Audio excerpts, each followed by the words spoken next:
Hello বন্ধুরা, কেমন আছো তোমরা সবাই? আমি ভালো আছি, আশা করি তোমরাও ভালো আছো।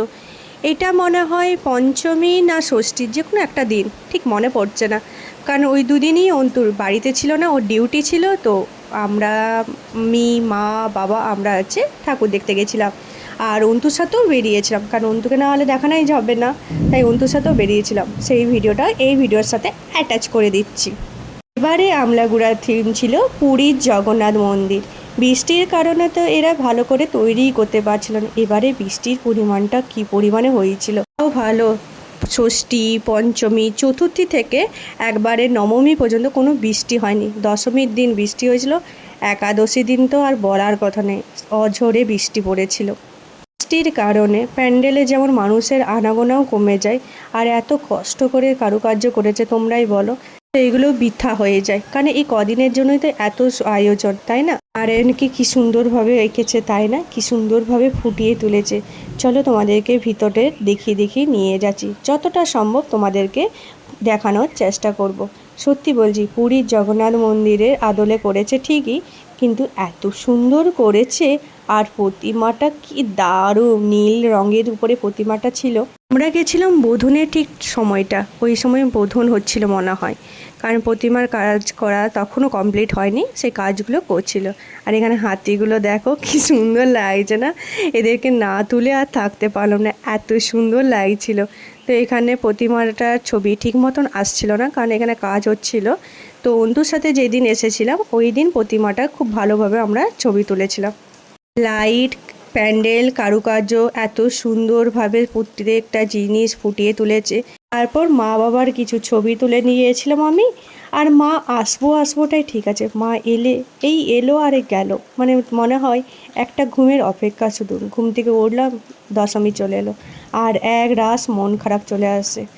তার থেকে মা আসবোটাই খুব বেশি ভালো লাগে। এলে মনে হয় কিছু দিনের মধ্যেই মা চলে যাচ্ছে। আর মন্দিরের পাশেই শীতলা মাতার মন্দির, সেখানেও মা একটু গেছিলো প্রণাম করতে। সেলফি জোনগুলো এতটা ভিড় যে মারপিট করে মনে হয় ছবি তুলতে হবে, তবু কষ্টে করে মায়ের কিছু ছবি তুলে নিয়েছিলাম। অন্তুকে বলেছিলাম যে আমারও কিছু ছবি তুলে দেয়।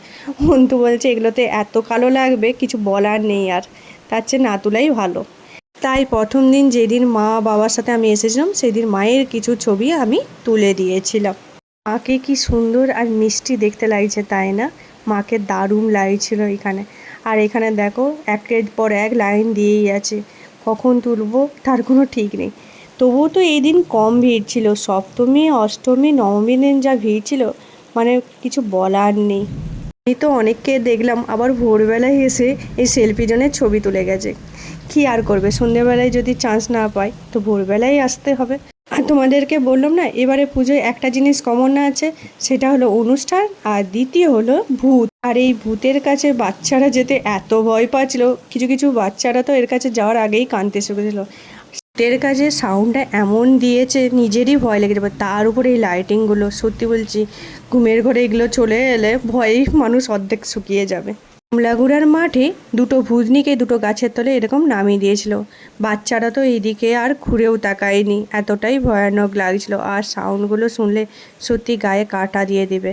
তারপর অন্তুর সাথে এসেছিলাম, তো অন্তুর সাথে এসেছি আর নিজেদের মতন করে ছবি তুলবো না, এটা তো হতেই পারে না। তো এখানে আমরা চারজনে একটু নিজেদের মতন করে ছবিও তুলে নিয়েছিলাম। আর পুজোর সময় চারজনে যখন একসাথে থাকি, এর থেকে বড় পাওনা মনে হয় আর কিছুই হয় না। ভিডিওটা তোমরা যদি এত দূর পর্যন্ত দেখেছো, তার মানে ভিডিওটা দেখে তোমাদের ভালো লেগেছে, তাহলে লাইক শেয়ার কমেন্ট করো। আর প্রথমবার আমার চ্যানেলে আসলে প্লিজ আমার চ্যানেলে একটা সাবস্ক্রাইব করে দিও। আরে তোমাদের আমলাগুড়ায় পুরীর জগন্নাথ মন্দিরটা কেমন লেগেছে সেটা কমেন্ট করে জানিও কিন্তু। Thank you for watching guys, tata.